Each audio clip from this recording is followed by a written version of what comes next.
ఉస్మానియా కాకతీయ యూనివర్సిటీల విద్యార్థులు ముందు బాగానే నిలబడి తెలంగాణ ఉద్యమాన్ని ముందుకు నడిపించి వందలాది మంది యువకులు ఆత్మత్యాగాలు చేసి ఈరోజు తెలంగాణ రాష్ట్రం సాధించుకున్నారు. మరి రాష్ట్రంలో 2 లక్షల ప్రభుత్వ ఉద్యోగ ఖాళీలు ఉంటే భర్తీ చేసిండా కేసీఆర్ అని నేను అడుగుతున్నా. 10 ఏళ్ళు వాళ్ళు చేయలే, 10 ఏళ్ళు వాళ్ళకి సోయి లేదు. పేదోళ్ళ పిల్లలు అశోక్ నగర్ చౌరస్తాల్లో, దిల్సునగర్ చౌరస్తాల్లో, అమీర్పేట్ చౌరస్తాల్లో, మేడ్చల్ చౌరస్తాల్లో కోచింగ్ సెంటర్ల చుట్టూ తిరుగుతూ ఉద్యోగం లేక ఉపాధి లేక ఈరోజు ఊరికి పోలేక తల్లిదండ్రులకు మొహం చూపించుకోలేక అవమానంతో ఆత్మహత్యలు చేసుకునే పరిస్థితి ఆనాటి ప్రభుత్వం కల్పించింది. అందుకే మనం అధికారంలోకి వచ్చిన వెంబడే 90 రోజుల్లో 30,000 ప్రభుత్వ ఉద్యోగాలు నిరుద్యోగ యువకులకు ఇచ్చి ఇవాళ రాష్ట్ర ప్రభుత్వం పేదలకు అండగా నిలబడ్డం. నిన్నగాక మొన్న కేసీఆర్ బిడ్డ ఆమె బతుకమ్మలు ఆడుడో లేకపోతే వంట వార్పులు చేసుడో బెంచ్ కార్లు తిరుగుడో ఇవన్నీ నాకు తెలియదు, కానీ ఆడబిడ్డలకు ఉద్యోగాలు ఇయ్యలేదు.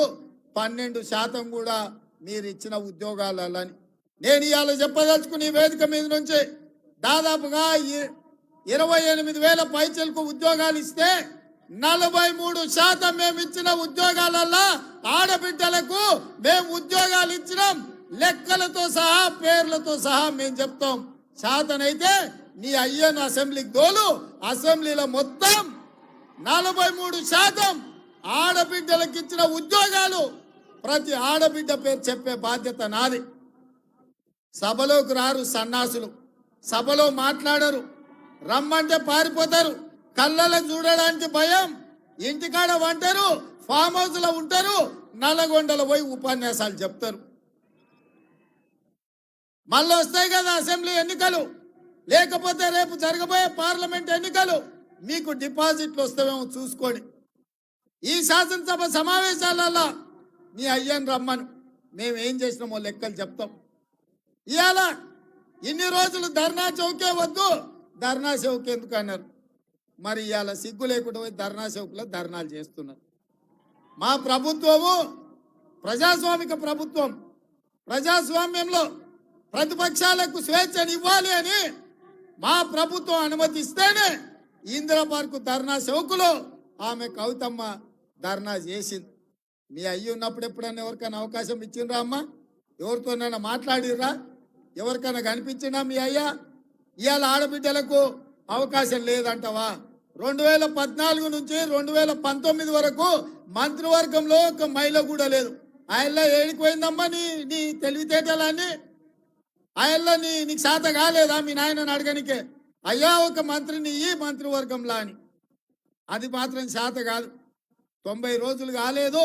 ఓ దిక్కు 6 అడుగులైనా, ఓ దిక్కు పోయడముతైనా, ఇంకొక దిక్కు కవితమ్మ, వీళ్ళందరూ బయలుదేరిండు మనతో కొట్లాడతారంట. ఏందా కొట్లాడేది? మీ శాతం అయితే మీరు ఏం చేసిరో చెప్పురు. ఇక ఆయన మేడిగడ్డ 3 పిల్లర్లు పోయినాయి, 3 పిల్లర్లు పోయినాయి కాబట్టి అవి కట్టురని. ఎందుకు తొందర పడుతున్నావు కేసీఆర్? బండారం బయట పడుతుందనా? మేడిగడ్డ కాస్త మేడిపండు అయింది, మొత్తం కుప్పగూలుతుంది మళ్ళీ వాన వస్తానా? ఆయన ఉద్దేశం అంతా ఆయన కట్టింది కుంగింది, అన్నారం పగిలింది కాబట్టి అర్జెంటుగా దానికి పూత ఊసి హరేక్ మాల్తోని దాన్ని రిపేర్ చేసి ఇక అయిపోయింది, మా చేతులు ఏం లేదు, మొత్తం వాళ్ళదే అని మా మీద నెట్టనికనా? అందరం కలిసి పోయినాం కదా, శాతనైతే అల్లు చేదు ఉండే. ఏమైందో మేడిగడ్డలా చూపించేటోళ్ళం. ఇవాళ రిపేర్ చేయి అంటుడు. రిపేర్ చేయడానికి అది వనికి రావాలి కదా, అదేమన్నా అక్కర కొత్తదో అక్కర రాదో ఇవాళ అధికారులు చెప్పాలి కదా. ఢిల్లీ నుంచి నిపుణులు వచ్చారు, వాళ్ళు వాటిని పరిశీలిస్తారు. ఉన్నది రిపేర్ చేస్తే నడుస్తుందా, మిగతాది కూడా కుంగిపోతుందా, మొత్తం గులగొట్టి కట్టాలనా లేకపోతే దాన్ని రిపేర్ చేయాలనా అని ఇవాళ అడగాలనా లేదా? ఇవాళ మనం ఇల్లు కడితే 8 పిల్లర్లు పెట్టి కడితే ఓ దిక్కు 2 పిల్లర్లు భూమిలో గుంగిపోతే మిగతాది చక్కగా ఉంటుందా? మిత్రులారా, మనం కూడా ఇల్లు కట్టిన వాళ్ళమే, సంసారం చేసిన వాళ్ళమే కదా. సాధ్యమా? ఇవాళ నీళ్ళు ఎట్లా నింపుతారా? ఓ దిక్కు మొత్తం బలిగిపోయి దాంట్లో నీళ్ళు నింతాయా? చెరువు నిండితే అలిగెళ్తే కూడా నీళ్లు పోతాయి. తూము పగిలిపోతే మొత్తం అంతా బాగానే ఉంది, కానీ తూము బొక్క పడితే నీళ్లు ఉంటాయా? ఇవాళ మేడిగడ్డ కూడా దాదాపుగా 10 పిల్లర్లు భూమిలకు 2 మీటర్లు కుంగిపోయినాయి. అవన్నీ దాచిపెట్టి ఇవాళ ఆయన మేడిగడ్డ బాగానే ఉందంటు. ఆయన మాటలు చూస్తుంటే పనిమంతుడు పందిరేస్తానంట కుక్కతోక తలిగి కూలిపోయిందంట. మనం నాగార్జున సాగర్ కట్టినాము, శ్రీశైలం కట్టినాము, ఎస్ఆర్ఎస్పి కట్టినాము, శ్రీరామ్ సాగర్ కట్టినాము. ఇట్లా ఈ తెలంగాణ రాష్ట్రంలో 40 ఏళ్ళు 50 ఏళ్ల కింద జూరాల కట్టినాం ప్రాజెక్టు. 40-50 ఏళ్ళైనా ఎన్ని తుఫాన్లు వచ్చినా గట్టిగా నిలబడి ఉన్నాయి. శ్రీశైలం వరదలు వస్తే 1 ఇంచు కూడా శ్రీశైలం ప్రాజెక్టు కట్టు కదలలే.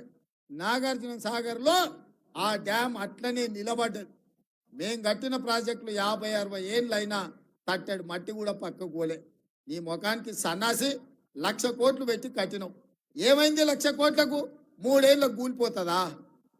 ఇది నీ జాగీర్ అయితే గట్లే ఇస్తావు. నీ ఫామ్ హౌస్లో ఇల్లు కట్టుకున్నావు, గట్లే కట్టినావు. 2 ఏళ్ళకు 3 ఏళ్ళకు గుంగిపోతుంది నీ ఫామ్ హౌస్లో ఇల్లు. ఇవాళ ప్రజల సొమ్ము కాబట్టి లెక్కపత్రం లేదు. ఎంతసేపు దోసుకుందాం దాసుకుందాం అన్న ఆలోచనతోటి ఇవాళ మేడిగడ్డని గట్ల కట్టి ఇవాళ దాన్ని కుంగదీసి పలగొట్టి ఇవాళ మన మీద బద్నాం పెట్టాలని చూస్తుండు. ఇవాళ ఇక ఆయన ఉన్నాడు పొడుగుటాయన. నేను మొన్న కూడా చెప్పిన, ఇవాళ కూడా చెప్తున్నా, దూలం లెక్క పెరిగింది కానీ దూడకున్న బుద్ధి కూడా ఆయనకు లేదు. ఎందుకంటే చర్చ చేద్దామంటుండు, రమ్మన్నప్పుడేమో రాడు, అసెంబ్లీలో మైక్ ఇస్తేనేమో చెప్పడు. మయ్యన్నే ప్రసాద్ గారు ఎన్ని గంటలు ఇచ్చిండు, మనకంటే ఎక్కువ సమయం ఇచ్చిండు మాట్లాడవాయని. మాట్లాడేది ఉండే ఏం చేసిర్రో మీరు ఇవాళ. అందుకే మిత్రులారా, 10 ఏళ్ళల్లో ఒక్క పని చేయలే. మల్కాజ్గిరి నుంచి మనం మేడ్చల్ వరకు మనకి ఎంఎంటీఎస్ రైలు ఉంటే పట్టాలు వేసినా కూడా డబ్బాలు కొనలే ఈ సన్నాసుడు. మనకు మెట్రో రైలు రాలే. మా జంగయ్య చెప్తున్నాడు ఇప్పుడే, అన్న మేడ్చల్ వరకు 4 నియోజకవర్గాలు ఉన్నాయి, మెట్రో రైలు రావాలని. 10 ఏళ్ళు అయింది, ఎందుకు తీసుకురాలే కేసీఆర్? కనీసం ఆలోచన చేసిండా? ఇవాళ మన ప్రాంతంలో జవహర్ నగర్ డంపింగ్ యార్డు, ఆ నీళ్లతోని పక్కలున్న గ్రామాలు కలుషితం అయిపోయి చెరువులలో చేపలు బతికేటట్లేదు, ఊర్లలో మనుషులు బతికేటట్లేదు. కనీసం కాదాన్ని కూడా చక్కగా దిద్దలేకపోయినా సన్నాసి జవహర్ నగర్ డంపింగ్ యార్డ్లో. ఇవాళ ఏదన్నా చూడండి, మన ప్రాంతంలో వాళ్ళు వచ్చినాక నష్టం జరిగింది. ఇవాళ హైటెక్ సిటీ దిక్కు కోకాపేట, మంచిరేవుల, పుప్పాలగూడ, నార్సింగ్లో 100 కోట్లు ఎకరం పోతుంది. మరి మేడ్చల్ దిక్కు 10 కోట్లకు కూడా ఎందుకు పోతలేదు? ఈ ప్రభుత్వం ఈ ప్రాంతానికి రావాల్సిన ఫ్లైఓవర్లు, రోడ్లు వైడనింగ్ చేయకపోవడమే కదా. అందుకే ఇవాళ కరీంనగర్, ఆదిలాబాద్, మెదక్ ఈ ప్రాంతాలకు పోనీకే పెద్ద పెద్ద స్కైవేలు కానీ పెద్ద రోడ్లు కానీ ఇవాళ మనం రాగానే ఈ ప్రాంతాన్ని అభివృద్ధి చేయాలి.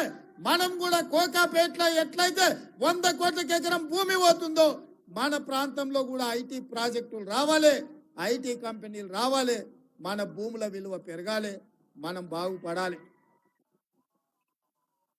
హైదరాబాద్లో ఉన్న చెత్త అంతనేమో మనూరులో పోస్తారంట, హైటెక్ సిటీ ఏమో కోకాపేటలో కడతారంట. మరి ఈ మేడ్చల్ ప్రాంతం ఏం పాపం చేసిందే?